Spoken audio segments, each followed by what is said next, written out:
Bonjour. Donc voici la dernière vidéo sur la série des pommes d'Hondt. Alors celui-ci, ça sera le pomme d'Hondt amélioré.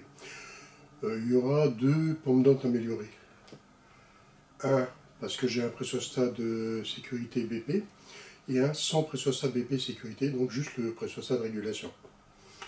Ok. Donc je vais commencer à vous faire ça et vous expliquer. Donc voici le schéma du sigle pomme d'Hondt amélioré. Donc ici, on avait vu qu'on avait ça pour le pomme d'Hondt, le sigle pomme d'Hondt.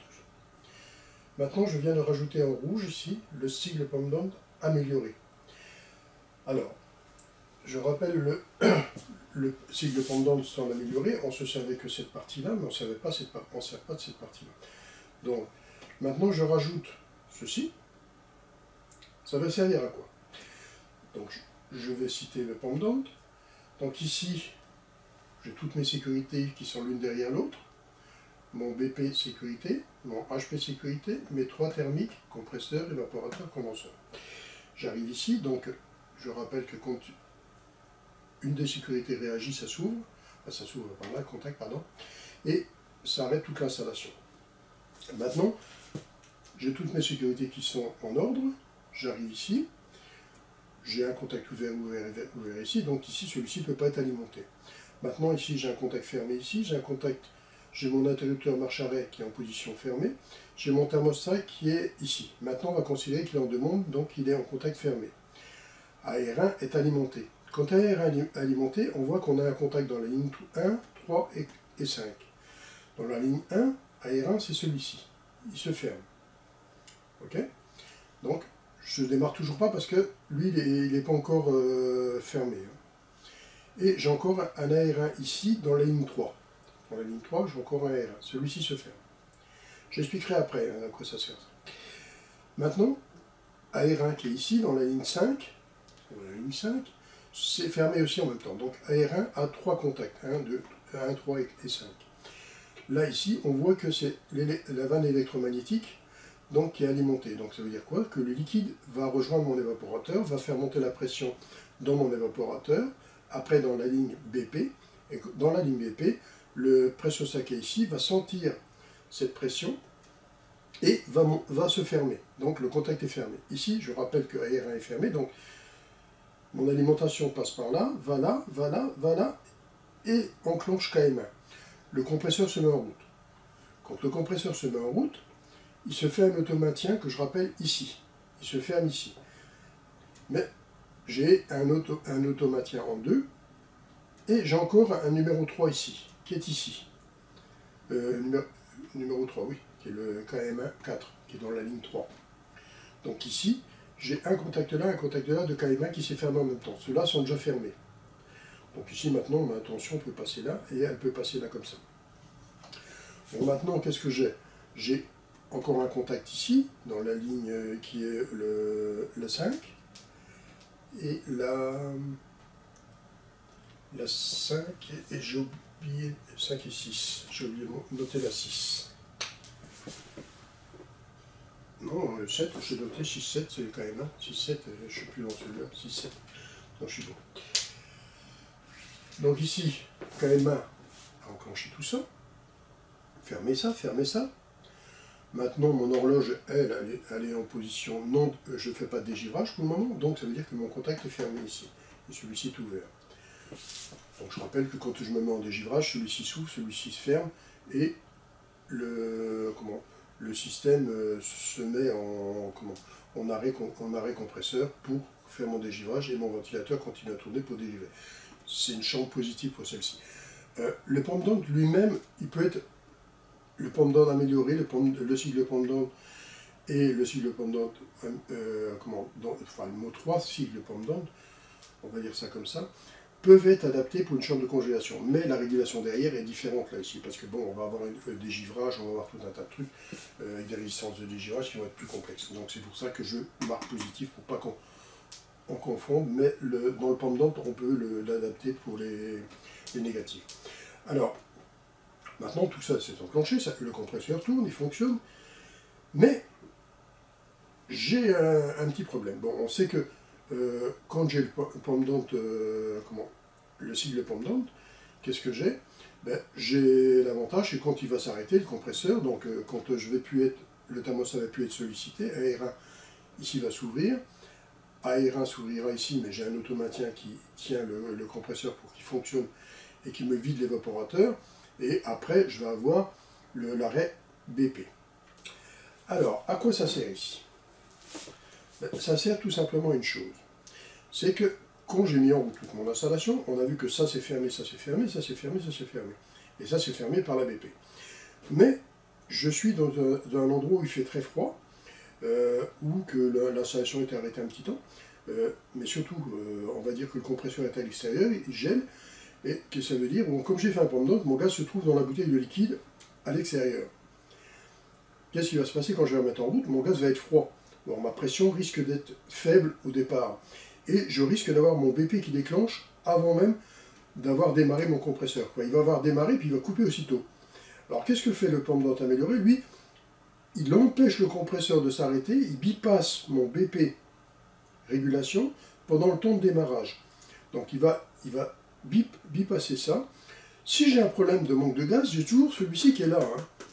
Si je descends trop bas, je suis à 0,5 pour le moment avec celui-ci, mais si je descends à 0,2, 0,3, je vais couper avec celui-là. Donc, c'est pas un problème.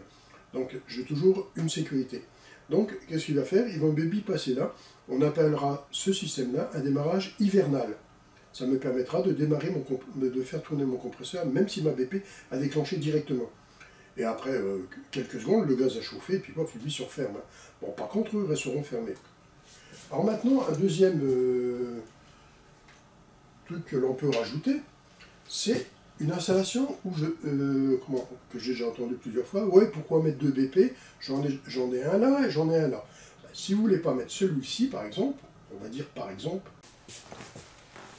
Donc j'ai refait le schéma pour présenter le deuxième pomme d'ante amélioré. Alors deuxième pomme d'ante amélioré, qu'est-ce qu'on a? On a supprimé la BP sécurité ici et j'ai gardé seulement la BP régulation.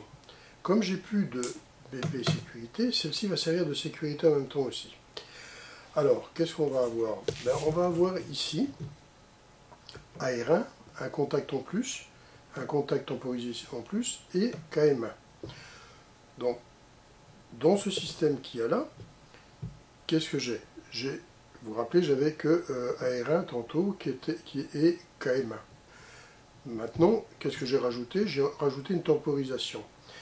Alors, quel est le but de ça? Ben, je vais avoir, donc on va repartir depuis la base ici. Tout ça c'est fermé, donc ici la tension arrive ici, elle arrive ici. Le thermostat en demande, AR1 s'enclenche.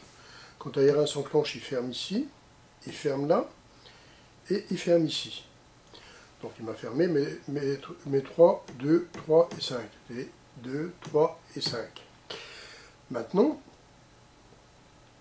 il a alimenté là, la tension arrive ici, elle alimente la vanne électromagnétique. On alimente l'évaporateur. De l'évaporateur, qu'est-ce qu'on fait?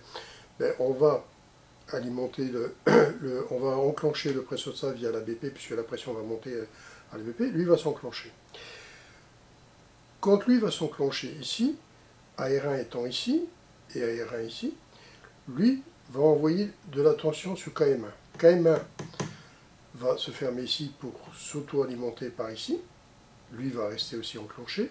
KM1 va s'enclencher là et là, comme tout à l'heure avec le condenseur et l'évaporateur.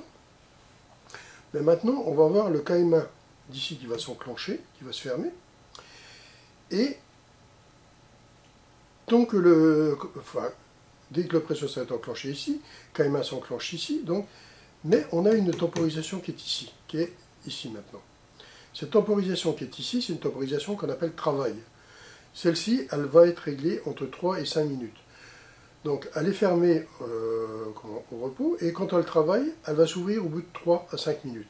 Ce qui fait que ce côté-là ne sera plus alimenté, et j'aurai de nouveau mon pressostat qui sera en sécurité ici, et en régulation. J'aurai coupé cette ligne-là. Donc, c'est quoi ce système-là? Tout ce système-là, comme on avait tantôt, ben, sans la temporisation, c'était un pump down amélioré avec pressostat de sécurité. Maintenant, c'est un pump down amélioré avec temporisation sans pressostat de sécurité BP. Et c'est ce qu'on appelle un démarrage hivernal. Donc, on sait très bien qu'en hiver, il fait froid. Donc, on est obligé de faire ce système-là, parce qu'autrement, on couperait facilement en BP. Parce que, comment on fait les pump down, on ramène le liquide du côté de la bouteille, et comme on ramène le liquide du côté de la bouteille, fatalement, on se retrouve avec ce problème-là, que le liquide est froid en hiver, et quand on redémarre, la pression n'étant pas assez forte, le liquide arrive à l'évaporateur avec une faible pression, déjà au détendeur, il va un peu alimenter l'évaporateur, la pression va monter un peu, lui va s'enclencher, mais il va recouper aussitôt parce que le compresseur se met en route et il pompe tellement vite, et puis lui, le condenseur ne fournit pas assez vite parce que la pression n'étant pas assez forte, on va lui laisser le temps de laisser la pression monter, donc c'est pour ça qu'on bypasse cette partie-là. Et dès que la pression sera montée, ici sur ce système-là, on aura la temporisation qui va ouvrir le circuit pour relaisser lui en sécurité. Voilà, c'est tout simple. Alors voilà, vous avez vu tous les pump down qui existaient, du pump down automatique, le sigle pump down, le pump down amélioré, et j'espère que vous avez bien compris tous ces pump down. Alors, dire vraiment les pump down qui sont importants, je vais dire que le sigle pump down est très intéressant parce que lui il empêche le compresseur de redémarrer. Et pour les endroits où il fait froid et que vous risquez d'avoir une coupure BP au redémarrage, le pump down amélioré peut convenir. Vous pouvez mettre soit l'un soit l'autre. Ok? Allez, je vous souhaite une bonne journée et à bientôt.